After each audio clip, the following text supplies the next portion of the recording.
السلام عليكم ورحمة الله وبركاته. الله أكبر الله أكبر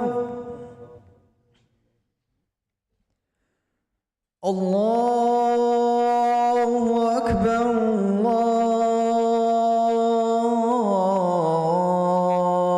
الله أكبر أشهد أن لا إله إلا الله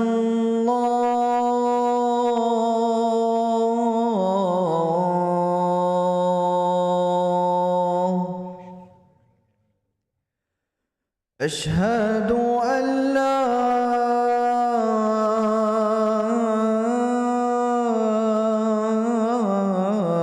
إله إلا الله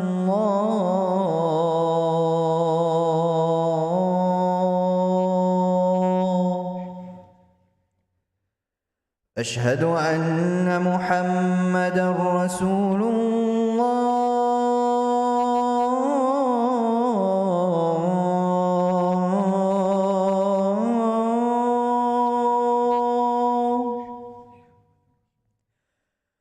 أشهد أن محمدًا رسول الله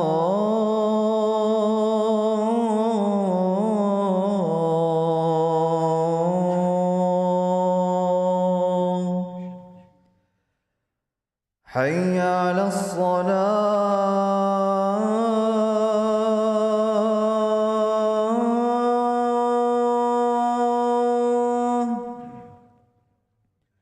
حي على الصلاة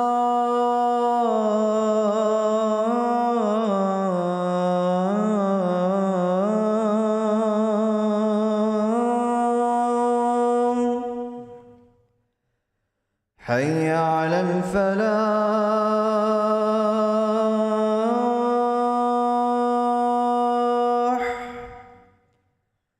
حي على الفلاح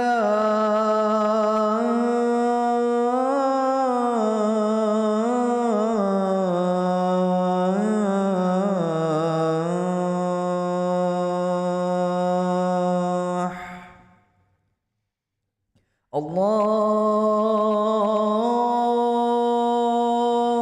أكبر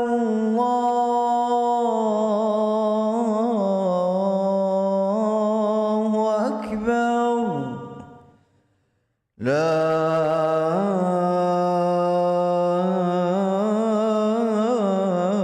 إله إلا الله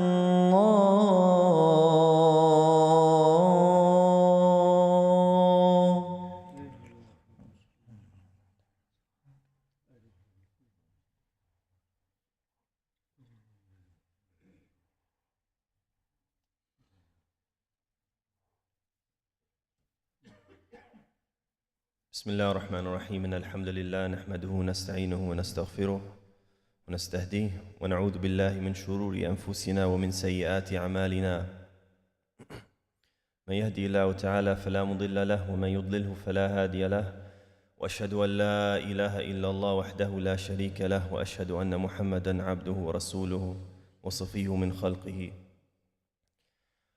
بلغ الرسالة وأدى الأمانة ونصح للأمة وجاهد في سبيل الله حق جهاده حتى أتاه اليقين. أما بعد, all praise is due to Allah subhanahu wa ta'ala, as He is worthy of being praised and worshipped. We thank Allah subhanahu wa ta'ala for the infinite blessings that He's bestowed upon us, the blessings that you and I realize and we say alhamdulillah for those, and the blessings that you and I are not conscious of and we take for granted perhaps. The blessings that are autonomous perhaps in our body, such as breathing, that we don't realize until it's hard to breathe. And the different bodies in our systems and the different tissues and organs in our systems that work without us asking them, whether it's the heart, whether it's the neurons in your brain and everything that is functioning just so you can be who you are. And we take that for granted. So let us remind ourselves that we should not take that for granted, and to say alhamdulillah for all of that, and to say alhamdulillah that we are Muslims, and to say alhamdulillah that Allah subhanahu wa ta'ala brought us here on this blessed day of Jummah. and that He sheltered us in this cold and provided heat for us and clothes for us and shelter and food. And may Allah subhanahu wa ta'ala feed all those who are hungry on this day and shelter all those who are without shelter and heal all those who are sick and have mercy on all those who have passed away and not prevent us from being of those who do not have their supplications answered. And this day there is a blessed hour when all supplications go straight to Allah subhanahu wa ta'ala. May we benefit from that time and ask Allah subhanahu wa ta'ala of our greatest needs, and may Allah subhanahu wa ta'ala answer in that time. I bear witness that there is no deity worthy of worship but Allah subhanahu wa ta'ala, and that the Rasul alayhi salatu wasalam is the last and final and most elect of His messengers. Whomsoever Allah subhanahu wa ta'ala guides to the straight path, there is none that can misguide such a soul, and we ask that Allah makes us and keeps us from amongst them. And whomsoever chooses for themselves a path of misguidance, there is none that can guide such a soul, and we seek refuge in Allah subhanahu wa ta'ala in being from amongst them. Says Allah subhanahu wa ta'ala, Ya ayyuhalladhina amanu taqullaha haqqa tuqatih wa la tamutunna illa wa antum muslimun. O you who have attained faith, be conscious, have reverence with regards to Allah subhanahu wa ta'ala in a manner which is due to Allah subhanahu wa ta'ala. Have Allah in your heart as He should be in your heart. And die not but in a state of loving surrender. Die not but in a state of submission to Allah subhanahu wa ta'ala. Die not in a state of, except in a state of submitting to that which Allah subhanahu wa ta'ala asks of you and me to do, and wants us to do, and requires for us to do. And in staying away from the matters that He has told us not to do, and He's prohibited from us, and from those matters that are reprehensible. May Allah subhanahu wa ta'ala make that easy for all of us. You and I do not have the autonomy of choosing when we depart from this world. And all of us will depart from this world. But you and I can choose how we live our lives, such that if our soul is extracted later today, later this year, decades from now, or many, many years from now, that it is insha'Allah taken and extracted gently with the salam of the malaika, for that's really what we're all after, for ourselves and for our children. May Allah make that an easy day for us, and may Allah make it such that when we meet Him, it is the best day for us, and that what comes ahead is greater than what is here, and may we have a good life here as well. رَبَّنَا آتِنَا فِي الدُّنْيَا حَسَنَةً وَفِي الْآخِرَةِ حَسَنَةً وَقِنَا عَذَابَ النَّارِ. In these brief moments, I am overwhelmed by the recent experience that, alhamdulillah, the organizers of this masjid have put together, where a group of the people in this community were able to visit Mecca and Medina, alhamdulillah, and perform Umrah, visit the house of Allah subhanahu wa ta'ala, the first house that was built, and the house that is the masjid of the Rasul alayhi salatu wasalam in Al-Madinah Al-Munawwar. So I'm personally overwhelmed by that experience, and I want to share some reflections along the flavor of interacting with Allah subhanahu wa ta'ala's signs and interacting with His ayat. And of His ayat are His houses. And of His ayat are His houses, and there is no house greater than the house, the Kaaba. Okay. And just from some of my reflections from this experience, and I invite you to speak from the people who have been on this experience, because they've tasted something very special. They've tasted something very special. And may Allah, again, reward those who've organized this trip, and inshallah allow this to be a continuous thing that unites the people in this community with the greater Muslim community and elevates all of our iman collectively as a result. Ameen. So when you're connecting with Allah subhanahu wa ta'ala's ayat, one thing that comes to mind immediately is the sense of yaqeen and certainty that comes with connecting with these ayat as a result of connecting with these ayat. Okay? So when you look at, for example, the story of Sayyidina Ibrahim earlier on in his life, when he asks Allah subhanahu wa ta'ala, Rabbi arini kayfa tuhyi al-mawta. Oh Allah subhanahu wa ta'ala, show me how you bring the dead back to life. In Surah Al-Baqarah. Rabbi arini kayfa tuhyi al-mawta. This is a prophet of Allah subhanahu wa ta'ala asking this, right? So what is Allah subhanahu wa ta'ala's response? قَالَ أَوَلَمْ تُؤْمِنْ. Do you not believe?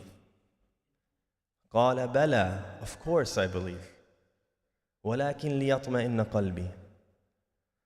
Of course I believe that you can resurrect the dead and that you do resurrect the dead, but I'm asking so that my heart will be put at peace and so that my heart will find tranquility in seeing your signs. Right? And then the story continues where Allah subhanahu wa ta'ala commands him to take 4 birds and to cut them and put them on different parts of mountains and to call them back and Allah subhanahu wa ta'ala will reassemble those birds and have them fly back to Sayyidina Ibrahim. And he says, وَعْلَمْ أَنَّ اللَّهَ عَزِيزٌ حَكِيمٌ. And know that Allah subhanahu wa ta'ala is powerful, is all able, and is all wise. And so this was something incredible, in that Sayyidina Ibrahim saw firsthand how something that is dead can be brought back to life. And some of the Sahaba said that this is the verse that gives them the most hope. Some people say that قُلْ يَا عِبَادِي الَّذِينَ أَسْرَفُوا عَلَىٰ أَنفُسِهِمْ لَا تَقْنَطُوا مِنْ رَحْمَةِ اللَّهِ. This is the verse that gives you the most hope. Oh, my servants who have overwhelmed themselves with sin, do not lose hope in the mercy of Allah subhanahu wa ta'ala. Allah subhanahu wa ta'ala obliterates sins. Allah subhanahu wa ta'ala has the capacity to remove all sins out of the love and mercy in His heart towards us. And this is the verse, rightfully so, that causes many people to not despair and to have tremendous hope in Allah subhanahu wa ta'ala. But for some, this verse here in Surah Al-Baqarah, where Sayyidina Ibrahim is asking Allah subhanahu wa ta'ala to show me how you resurrect the dead, they say, this is the verse that gives me the most hope. Why? And it's narrated that it said, نَحْنُ أَحَقُّ بِالشَّكِّ مِنْ إِبْرَاهِيمِ. We have more right to have some speculation on how Allah subhanahu wa ta'ala resurrects the dead than Sayyidina Ibrahim. He saw it firsthand. And for him to have these questions comforts us, because it's okay for us to have these questions as long as we have deep faith in Allah subhanahu wa ta'ala. We know Allah subhanahu wa ta'ala is in control. We know Allah subhanahu wa ta'ala can do all of this and that He's capable of all things. And to still have these questions and desire to have your heart at ease is a natural thing. And so the first thing that happens is you and I have been praying towards the Kaaba our entire lives. And we see it on the TV, and we see people performing tawaf around it. And we know of people in our communities and our families who have gone and performed Umrah and Hajj time and time again. But then seeing that house that you've been praying towards your entire life, and may Allah allow us to all see it, and to see it many times, and to see it in the best cases of our iman. And if we go there in our brokenness, may we come back healed of whatever it is we're suffering from. But to see that house, it is the effect of providing serenity and peace and calm to the heart, and it puts you at ease and it elevates your iman in a profound way. And I'm sharing this to inshallah motivate people to desire to go and experience those ayat. And this is the effect of connecting with those ayat. So that is one thing that comes to mind. Another thing that's profound in this experience is that Sayyidina Ibrahim is the one who establishes and raises the foundations by the strongest opinions. It's a house that Sayyidina Adam, of course, built, and then at the time of Sayyidina Nuh's flood, it was destroyed, and then Allah subhanahu wa ta'ala commands Sayyidina Ibrahim to go there, leave his family, i.e. Sayyidina Ismail and Sayyidina Hajar there, and then later on to build the Kaaba, or to raise the foundations of the Kaaba. In the passage in Surah Ibrahim, where Sayyidina Ibrahim is supplicating to Allah subhanahu wa ta'ala, he's praying for this village. رَبِّ اجْعَلْ هَذَا الْبَلَدَ آمِنًا. He says, وَجْنُبْنِي وَبَنِيَّ أَن نَعْبُدَ الْأَصْنَامِ. Make this a sanctuary of faith. Make this land a sanctuary of faith, and prevent my family and protect my family and my offspring from worshiping idols. This is a tremendous dua. Because we're talking about Sayyidina Ibrahim, who's in his 80s by all estimations. And we have to reflect upon who Sayyidina Ibrahim is at this point. Sayyidina Ibrahim spent his entire life rejecting idols. He spent his youth destroying the idols that his father made.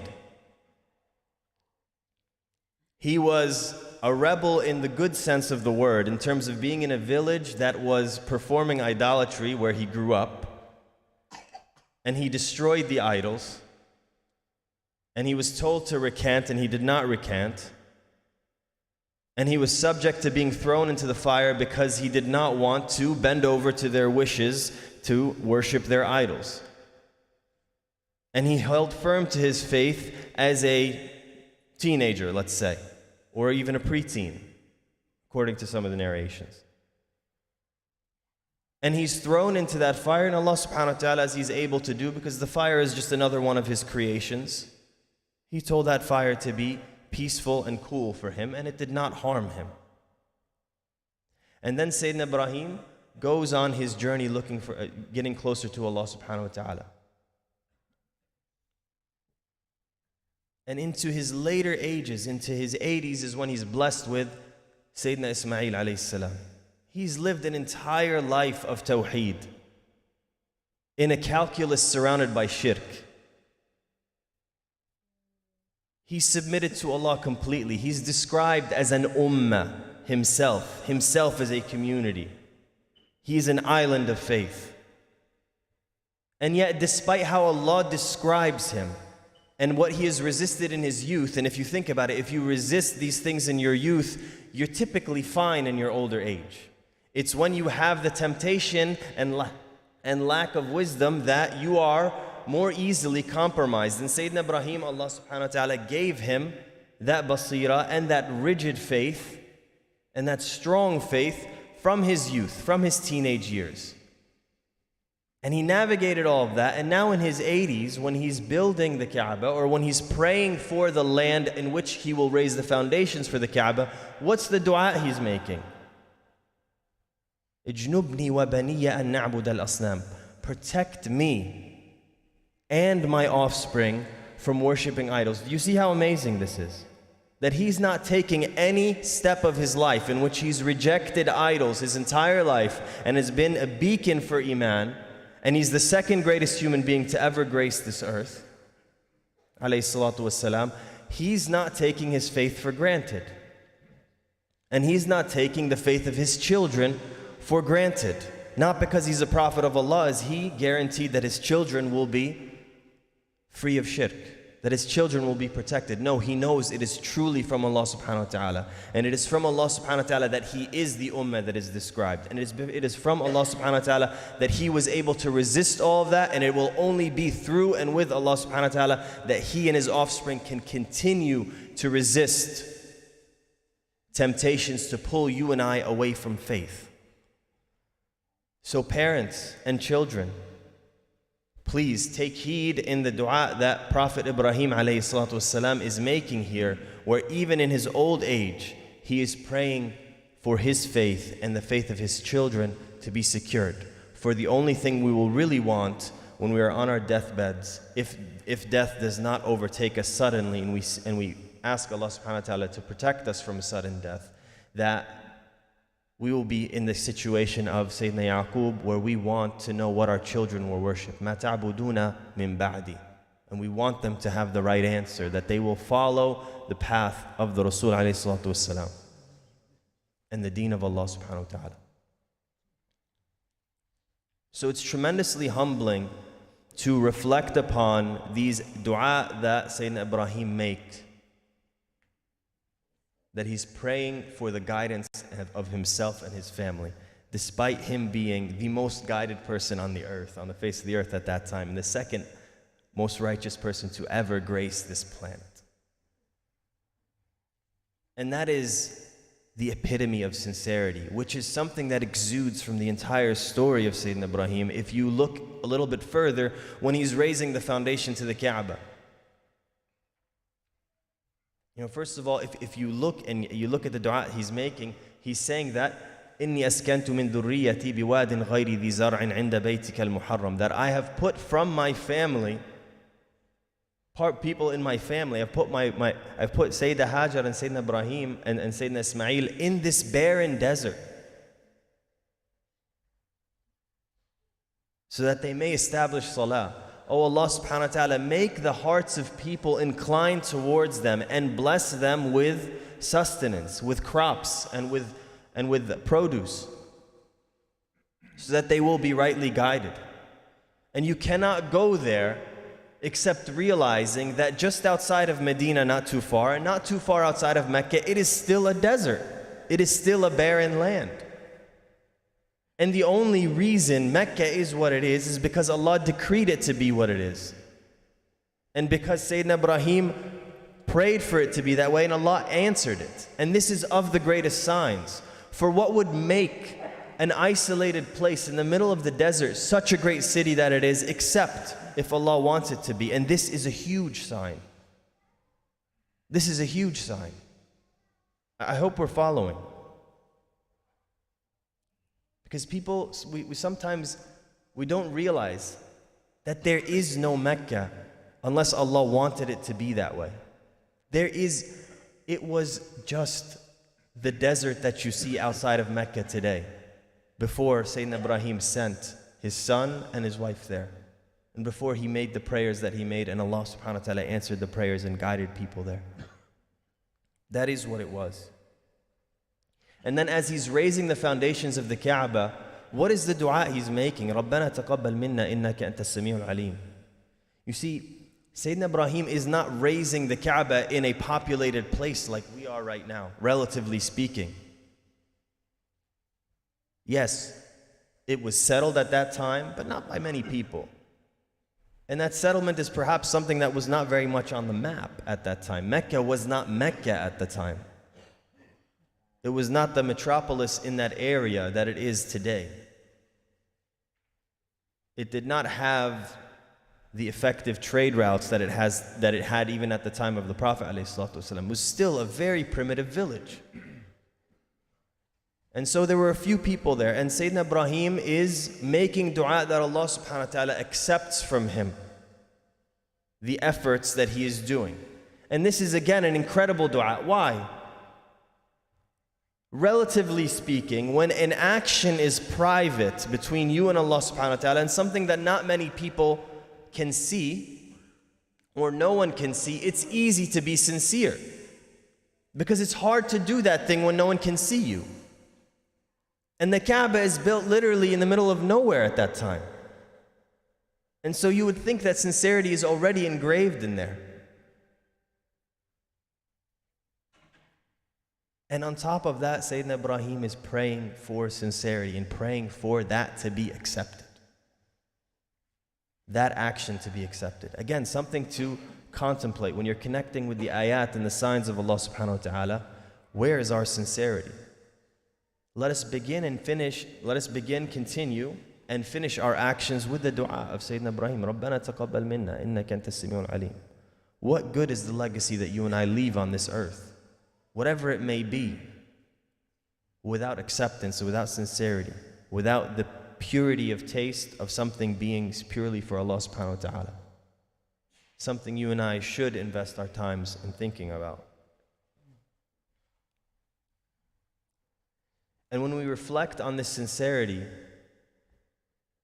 and the tawheed and the journey of tawheed of Sayyidina Ibrahim that he leaves and the legacy he leaves for us, connect it with our seerah. Connect it with the many things we do in our lives. He's asking to be protected from shirk. He's building a house for the worship of Allah subhanahu wa ta'ala alone. And in many of the sunan that we do there, whether it's the 2 rak'ahs behind Maqam Ibrahim,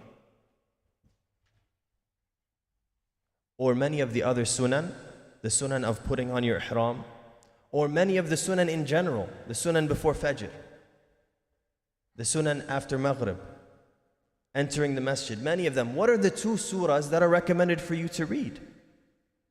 They're affirmations to protect you from shirk in Surah Al-Kafirun, and reminding you of who Allah subhanahu wa ta'ala is in Qul Huwallahu Ahad.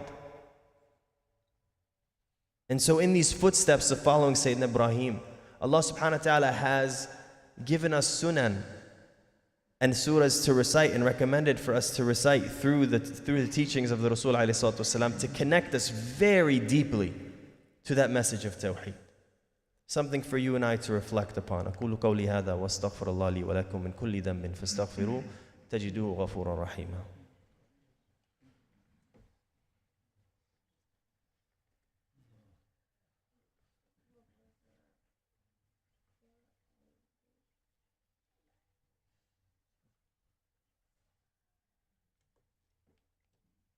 Bismillah, walhamdulillah, wassalatu wassalamu ala rasulillah wa ala alihi wa sahbihi wa man wala. Ya ayyuha alladhina amanu taqullaha wa qulu qawlan sadida yuslih lakum a'malakum wa yaghfir lakum dhunubakum wa man yuti' Allah wa rasulahu faqad faza fawzan 'azima.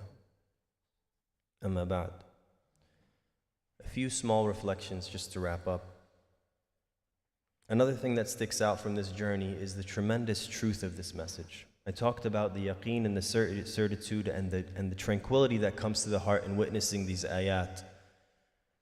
And this is really just making the same point. Because when you witness that, you realize you know that the message is true. But then when you experience it there, you know even more that this message is true. Because there is no way that Mecca and Medina can be what they are without Allah subhanahu wa ta'ala decreeing them to be that way. There is no way that in the middle of a desert, this beautiful house of worship for Allah subhanahu wa ta'ala can be established. And then, there is no way that that beautiful house that Ibrahim alayhi salam raises, and he prays for it to be a sanctuary of faith and that the people and his family will be protected from shirk. There's no way that he prays for that. And then generations later, the people actually do engage in shirk. And they become the overwhelming majority, except for people you can count on your one hand. There's no way that can happen. And then the Rasul ﷺ comes and completely spins that around 180 degrees unless Allah subhanahu wa ta'ala decrees that. It is impossible. It is not because the Rasul ﷺ could convince people. It is not just because of his character. It is not because he had the great character before prophethood. But it's the guidance of the Risala in addition to his amazing character and the will of Allah subhanahu wa ta'ala wanting it to be this way that Quraysh becomes Muslim again and that the Jazira al-Arabiya becomes a beacon of Tawheed again. And this is what I mean by saying you sit there and you realize there's absolutely no way unless Allah subhanahu wa ta'ala wanted it to be this way. And so this is something for you and I to be truly connected to Allah subhanahu wa ta'ala's message. And just by realizing that, you're realizing that Mecca cannot be the way it is, and that masjid could never be there in the middle of a desert unless Allah wanted it to be. Realize that you and I could not be here unless Allah wanted us to be. We would not be here unless Allah wanted us to be here. And that should engender and espouse a bit of purpose in our lives. And one of the last things I'll share, because we are a community that is a family and we think about our families deeply. When we're performing tawaf, you come across an area that is called Hijr Ismail, right? It's the semicircular area on one side of the Kaaba, right? When you think about that, you think that that's the place where Sayyidina Ismail played as a young boy, perhaps, amongst other things. And when I walk by that area, I can't help but think of the legacy that Sayyidina Ibrahim alayhi salam left with his son, Sayyidina Ismail, in raising the foundations of the Kaaba and laying the foundations for what is the beacon of Tawheed and the lamppost of Tawheed and the greatest house on this earth. And by extension, it makes me think about the legacy that I want to leave with my children in my time here. Because yes, Allah subhanahu wa ta'ala describes our children as zinatul hayatid dunya, the best that life can offer. But what good is zinatul hayatid dunya unless you and I use it for khair? Okay? So think deeply and take inspiration from the ayat of Allah subhanahu wa ta'ala and what great father and son and father and daughter and mother and daughter and mother and son combinations have done throughout history, and see what you and I can do as a legacy through our children. May this be a reminder to myself and you and galvanize us to do that which is pleasing to Allah subhanahu wa ta'ala. Allahumma salli ala Sayyidina Muhammad wa ala ali Muhammad kama sallayta ala Ibrahim wa ala ali Ibrahim وبارك على محمد وعلى آل محمد كما باركت على إبراهيم وعلى آل إبراهيم في العالمين إنك حميد مجيد. اللهم اغفر للمسلمين والمسلمات والمؤمنين والمؤمنات الأحياء منهم والأموات إنك سميع قريب مجيب الدعوات. واقم الصلاة. الله أكبر الله أكبر، أشهد أن لا إله إلا الله، أشهد أن محمدا رسول الله. حي على الصلاة حي على الفلاح، قد قامت الصلاة قد قامت الصلاة. الله أكبر الله أكبر، لا